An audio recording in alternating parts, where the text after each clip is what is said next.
Yeah, and it's just being talked about in this way. And really just it's like fear mongering. It's just like all of the instances that we hear about, it's like one or two kids or one kid or there's less than 10 athletes, as Charlie Baker was saying, out of 510,000. And it's being propositioned to people, whether it's in, political campaigns or just general hate speech, that, they're taking over women's sports and we have to protect women from women's sports. I mean, I've always just thought that that was very laughable to hear. Hi everyone, welcome back to the channel. So I just did a story about Ultimate Frisbee. There was a tournament in Spain, an international tournament, and Team USA were there. I believe they came fifth. And Team USA had a male player on its roster. So that was revealed. And then it also came out that there were multiple male players playing for Team USA across various events. Even for the mixed tournaments, these male players play on the women's team and play in the mixed teams as well as women. Well, it appears the problem is worse than we thought. The women's categories are being overrun by male athletes across various levels. It's pretty bad in the state of Washington, in Oregon, these woke states that love men competing in women's sports and overtaking female categories. And remember, it's bad enough when there's just one, because one male player disenfranchises multiple female players across every stage, whether it's the qualifying rounds, whether it's the heats, whether it's the semi-finals, the final. Across various stages, there are female players who are sat at home because a male player took her spot. A male player stopped her from getting on the team in the first place. And they justify it by saying, we're being inclusive. And on top of that, we have our language being compelled, people being punished, teams being punished for not using preferred pronouns and that sort of thing. So we have a girls' Frisbee team reportedly disqualified from national high school tournament after misgendering transgender player. So it's the parents who have come forward reporting this story.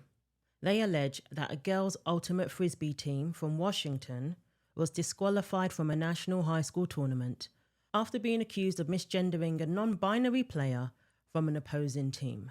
The ultimate high school national invite, held from June 12 to 13 in Oregon, had several males playing on the girls' teams. So USA Ultimate, USAU, that is the governing body which oversees Ultimate Frisbee in the United States. It is known for having an extremely broad gender-inclusive policy. In 2020, the organization announced it would be allowing players at all levels of competition to participate in the gender division in which they are most comfortable, regardless of sex assigned at birth, quote unquote, identification within a gender binary, or any other form of gender identity or expression. No medical intervention is required. No hormones are required. You don't have to keep your testosterone levels down to a certain level. Nothing like that. No surgery. There's nothing required other than for you to say, this is the category I feel most comfortable competing in. This goes in line with my gender identity. And what is that going to do? Obviously, that is going to attract male players who are mediocre, who want to elevate themselves all the way to the top. They know they have an advantage over female athletes. They know this. So of course it is going to incentivize cheating. It is going to incentivize male athletes who want to have the upper hand and achieve what they were unable to achieve while competing with other males. So as far as I'm concerned, Ultimate Frisbee doesn't have a female category. It doesn't have a category where women can play safely and fairly. So anything goes with USA Ultimate. Anything goes when it comes to sex categories. There are no sex categories. It's all based on gender identity. We affirm that people of all gender identities should have the freedom to participate in USA Ultimate's sanctioned or championship series events in the division in which they feel most comfortable and safe, based on their gender identity, and should be recognized, respected, and included at every level of the sport. So the thing that they said never happened is happening as we speak. There are multiple male players joining the girls' ultimate teams at all levels. And this is due to the introduction of gender diverse teams, participating in the girls division at tournaments. So there was a ultimate high school national invite. One team in particular stood out for having an explicitly trans activist philosophy. South Eugene High School is considered to have a powerhouse ultimate Frisbee team. I wonder why. It has racked up multiple national titles over the years. The team, which formally changed its title from being a girls' team to a gender diverse team, has won the national championship in 2022, 2023, and 2024. Now, some people might think, what's wrong with having a gender diverse team? Isn't that just the same as having a mixed team? No. This is a team that has taken it upon itself to allow males to compete in the girls division.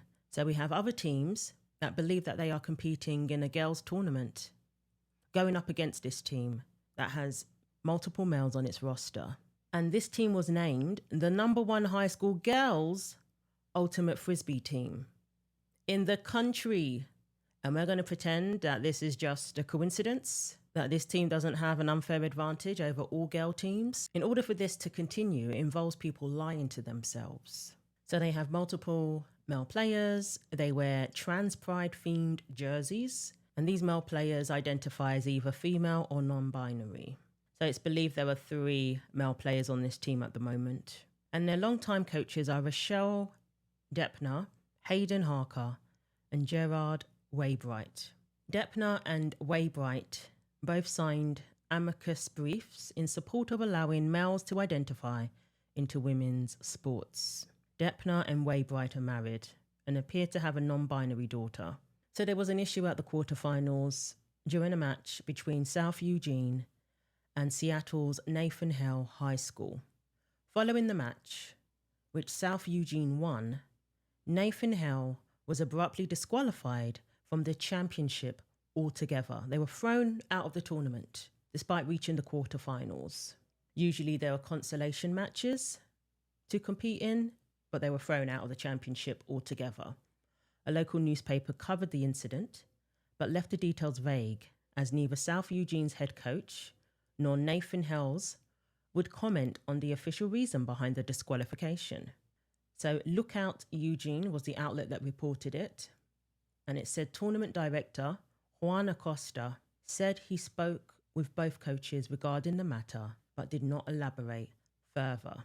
Acosta also told the outlet they know the reasoning and they know what they need to work on. So we have a team thrown out of the tournament, but they're not saying why. That doesn't make any sense. That's the first thing they need to start with as to why they've been thrown out of the tournament. Well, it's the parents who were speaking.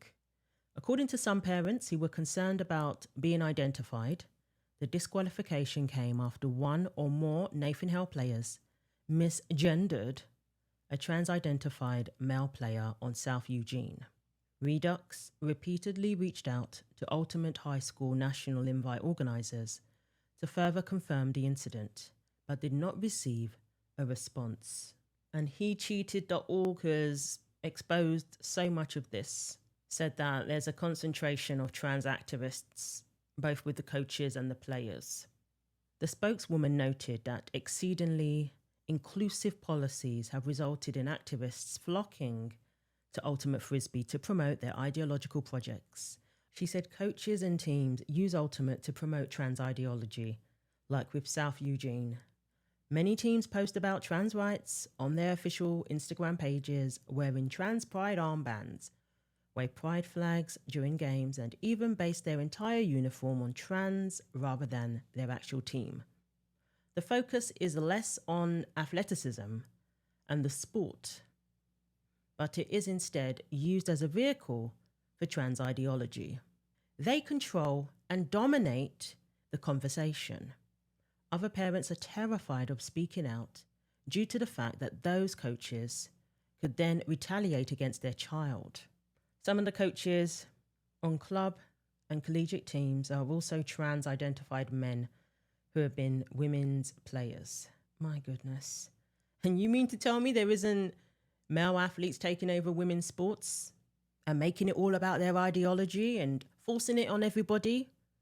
When these girls just want to play Frisbee, these girls just want to play sports. They don't want to be lectured about pronouns and actually acting as if non-binary is a thing. They don't want to be lectured. They just want to play sports. They don't want you men in their locker rooms. They don't want to have to compete against cheats. And it would be bad enough if it was just one, but there are multiple male players, at least 3. And you think that this team is competing fairly against all female teams? Absolutely not. HeCheated.org shed some more light on this insanity and said at the high school level, South Eugene has won 3 national titles in a row and finished in second place twice. When they had 3 boys on the roster in 2025, they were dominant. The same players won youth club national titles as well.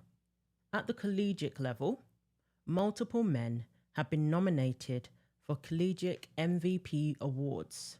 2 men were nominated this year. There were at least 7 teams with 9 men total playing at the national championships. Even at the professional level, teams with limited roster spots are drafting men instead of female athletes. They have seen the grift, and it's not going away because, unfortunately, Oregon allows it. Washington State allows it. Ultimate USA allows it. The USOPC, from what I've heard, does actually have influence over the sporting bodies at different levels. And they claim that they don't allow men to compete in women's categories. But this is going on as we speak in these blue states. So what are they doing about it? People want to act like it doesn't happen. Well, we have high school girls dealing with this nonsense, middle school girls dealing with this. They matter too. They deserve fair and safe sports. The athletes that make it to the Olympics competed in high school. That's when their talents were nurtured. That's when they were discovered. That's when their opportunities were given to them that allowed them to get to the Olympics, that allowed them to even dream of getting to the Olympics. It started at least in high school and probably much earlier than that. But in order to get to where they want to get to, they need fairness along the way. They need safety along the way.